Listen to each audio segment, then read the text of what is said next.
everyone, welcome back to Homemaking with Rebecca. Today we're going to be making this no-knead artisan loaf. It looks like this, and this is out of the Jovial Einkorn cookbook, but I am going to be putting a link to the recipe down below because they have it on their website as well. So I'm going to be using my fresh milled flour to make this. I just milled it up a few minutes ago. This is my Nutrimill grain mill. And so I just milled this flour up, and I'm going to be mixing this dough up tonight, and then I'll bake it in the morning. So I really love this recipe because it really is just super simple. All you're going to do is just mix up your dough, and then you're going to let it sit overnight, and then we're going to shape it in the morning. We'll put it in a colander for about 30 minutes while our oven's heating, and then we'll put it in our Dutch oven. So this is kind of an artisan loaf. I don't do this a ton. I do a lot of loaf bread myself because I just find it easier. But my kids really like this, and it really is easy to make up and then just have the next day. The extra stuff you need to do are with your Dutch oven and stuff. It's a little bit more, but it's not that much. And so I'm going to have everything out and ready tonight so that I can just in the morning put my Dutch oven in. I can shape my loaf and get it ready to go. And then once all that gets heated up, I will just bake it. And I actually made one of these this morning, and it's already gone. It turns out if you leave fresh bread out on a cutting board and have butter beside it, it literally just disappears. So yeah, we're going to be making this. Like I said, the recipe you can use all-purpose or whole wheat, and I'm trying to incorporate more of my whole wheat flour in most everything we make because it's just, this fresh milled flour is just so good and healthy for you. It's got all that nutrition in it with it just being milled. You can make your stuff out of it, and I'm just loving the way everything tastes. So all you're going to need for this is your flour, and then I have my sourdough starter here. Now this is an Einkorn sourdough starter that I use, and I have been using all-purpose flour with it, all-purpose Einkorn flour. I tried it with the whole wheat, and I think it would do fine. You're just going to have to feed it a lot more. It seems like it really eats that flour up a lot quicker than it does the all-purpose. So I'm just sticking with using the all-purpose right now. I usually feed mine and keep it in the fridge and keep it cold, and it kind of slow ferments. And so I'm liking using the all-purpose for my starter, and then we're going to use the whole wheat flour for the bread. So you're just going to need your starter, water, salt, and flour. And this is a traditional sourdough in that that's all you need. You know, that's how that bread was traditionally made, with just flour, water, and salt, and your starter is flour and water also. So it's gonna have a very strong sourdough tang to it because it's been left to ferment overnight. And you know, I live in the South, so it's not super cold in my house right now. It's rarely super cold except when the dead of winter. And so you need to take that into effect to the temperatures of your dough and the temperatures of your house and how it's going to affect it. Because if it's really hot in your house, it's going to ferment really quickly. If it's really cold in your house, it's going to take it longer. But you're supposed to be able to let this sit for 12 to 15 hours and it should be fine. Last night, I actually had some of my flour. Sometimes if I have extra, I'll just put it in a bag in the freezer. And I actually just took it out of the fridge. My starter was cold, my flour was cold, and my dough rose perfectly, and it was fine in the morning. So you do just want to take those temperatures into consideration when you're making your bread. So we're going to get started, and I'm just going to show you how I mix this up. So we're going to start with our starter here, and it calls for 1/4 cup of starter, and I'm not even going to measure that. I'm just going to put it in there. This starter was fed just recently, so it's been in the fridge, and it takes a little bit longer for it to digest all that flour. So as long as it's been fed within the last day or two, it should be fine. So that's about 1/4 cup there, and then we're going to add in 2 cups of water. Just going to get that starter mixed in there.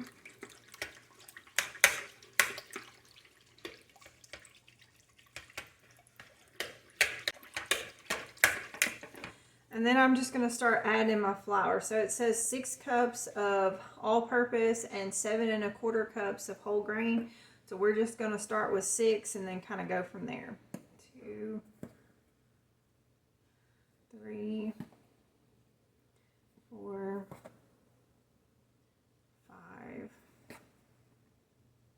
6. And I'm going to go ahead and put my salt in so I don't forget. So we got 1 1/2 teaspoon of salt. So whole grain flour is going to be a little bit different than if you were to have just like already ground wheat flour in like a package, because this is going to be lighter since it hasn't had time to sit.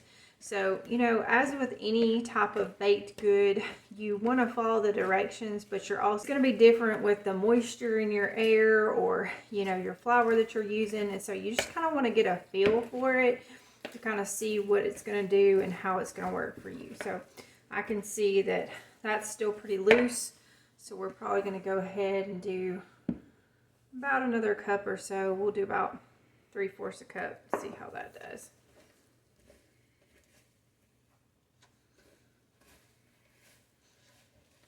Yesterday when I did it, it just kind of all came together in a ball, and that ended up being perfect.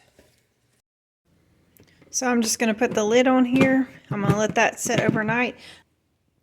So I've got my silicone mat out here, and then I've got my all-purpose flour, and I'll use that to flour my mat in the morning. And then I've gone ahead and got out my Dutch oven. This is kind of a smaller one. I think it's better if you have one that's not enameled, because it's going to get all dirty looking like that. But this is the one I have that I've been using, and it works good. And then you're supposed to use a colander with like a linen fabric. I just use this real thin towel that I have, and that should work good. So I've got those ready for in the morning, and I will meet you back here in the morning and we'll make some bread. Hey everyone, so I'm back this morning, and we are going to check on our dough, and we're going to get it shaped and put in the oven. So this is what our dough looks like after it's risen overnight. I'm just going to scrape it out of here. We're going to turn it over a few times, shape it into a loaf, and put it in our colander.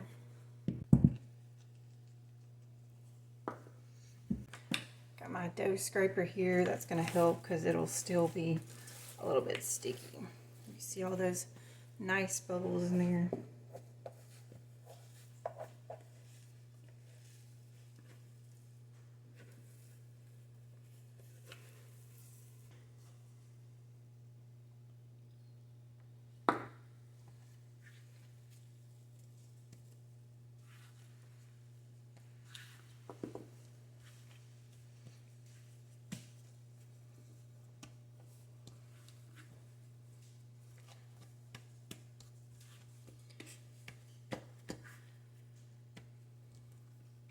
I'm just going to fold it over a couple times, and then we're going to shape it into a ball like this.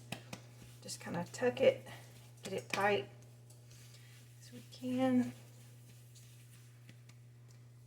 That's pretty much it. And then we're going to put it in this colander that's been lined, and we're going to put it seam side up. And then I'm just going to fold that over and let this sit for 30 minutes. While that's going, we're going to go ahead and get our oven on, and we're going to put this Dutch oven in there so it can be heating up at the same time that our bread is rising.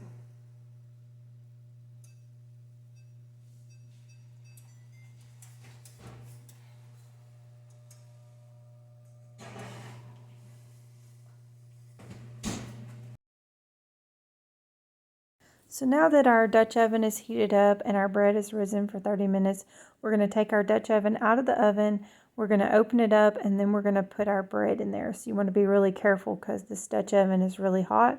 We're just going to kind of turn our bread over in there so that seam is going to be on the bottom.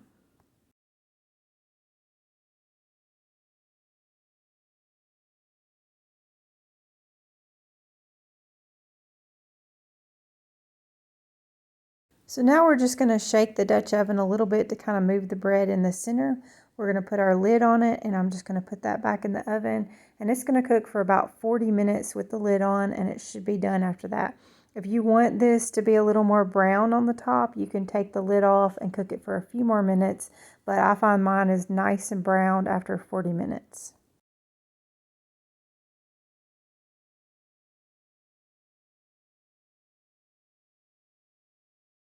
So this is our finished loaf, and you can see how pretty it is and browned on top. And you could also score that if you wanted to. I didn't score it, and then it just kind of cracks where it wants to.